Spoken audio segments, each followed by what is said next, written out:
வேட்பாளர்களாக பெண்களை களமிறக்குவதுங்கிறது ரொம்ப குறைவாக தானே இருக்குது. திமுகன்னு இல்லை, எல்லா கட்சிகளையும் அதை பார்க்குறேன். என்ன சிக்கல் இருக்குன்னு பார்க்குறீங்க? இல்லைங்க, எந்த ஒரு ஒரு பொது தளத்திற்கும் பெண்கள் முதலாக வரும் பொழுது வர தொடங்கும் போது அதற்கான எதிர்ப்பு அப்படிங்கிறது தொடர்ந்து இருந்து கொண்டு தான் இருக்கிறது. இப்போ ஒரு பெண் அரசியல்வாதிக்கு தரப்படக்கூடிய மரியாதை, அவங்களோட உழைப்புக்கு தரக்கூடிய மரியாதையும், ஒரு ஆணுக்கு தரக்கூடிய அங்கீகாரமும் வெவ்வேறு தளங்கள்ல சமூக பிரச்சனைன்னு பாக்குறீங்களா, இல்ல கட்சிகள்ல இருக்கக்கூடிய சமூக பிரச்சனையும் இது நிச்சயமா சமூக பிரச்சனை. அதே அந்த சமூகம் தான் இன்னைக்கு அரசியலையும் ரிஃப்ளெக்ட் ஆகுது. அதனால அதுதான் நான் கேட்கிறேன். ஏன்னா சமூக சிக்கலை தீர்ப்பதற்கு இப்ப சமூக நீதியை பேசக்கூடிய திமுக போன்ற கட்சிகள் அதுல நிறைய முன்னேற்றம் வந்திருக்கு. கல்வியிலையோ இடஒதுக்கீட்டிலையோ பெண்களுடைய அரசியல் பங்களிப்போ வேலை வாய்ப்போ எல்லாம் வந்திருக்காங்க, அடுத்த கட்டத்துக்கு நகர்ந்திருக்காங்க.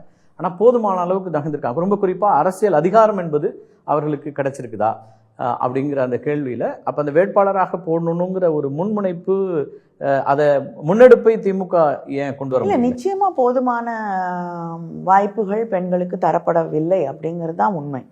ஆனா இதுக்கு ஒரு உந்து சக்தியாக இருக்கக்கூடியது நிச்சயமா அந்த 33% ரிசர்வேஷன் இடஒதுக்கீடுங்கிறது மிக முக்கியமான விஷயம். இப்போ பெண்களுக்கு உள்ளாட்சியில அந்த முதல்ல அவங்களுக்கான இடஒதுக்கீடு வந்த பிறகுதான் இன்னைக்கு கிட்டத்தட்ட அதுக்கு அடுத்த தேர்தலையே அவங்க அந்த ஒதுக்கப்பட்ட சதவீதத்தை தாண்டி வெற்றி பெற்று காட்டினாங்க. இன்னைக்கு 50% மேலதான் பெண்கள் உள்ளாட்சியில இருக்காங்க. அதே போல அந்த முதல் உந்து சக்தி அப்படிங்கிறது இடஒதுக்கீடு, நாடாளுமன்றத்திலையும் சட்டமன்றங்க. அது வராத வரை நிச்சயமாக ஒவ்வொரு வேட்பாளராக ஒரு பெண் நிறுத்தப்படுவது ஒரு ஸ்ட்ரகிளாக தான்.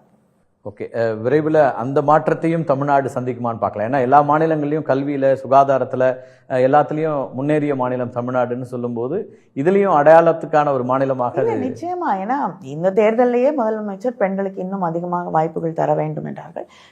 அதுக்காக தேர்ந்தெடுக்கப்பட்ட சில தொகுதிகளில் கூட்டணிகளுக்கு கொடுக்க வேண்டிய ஒரு நிலை இருந்ததால வாய்ப்புகள் கொடுக்க முடியாம போன சூழ்நிலையும் இருந்திருக்கிறது.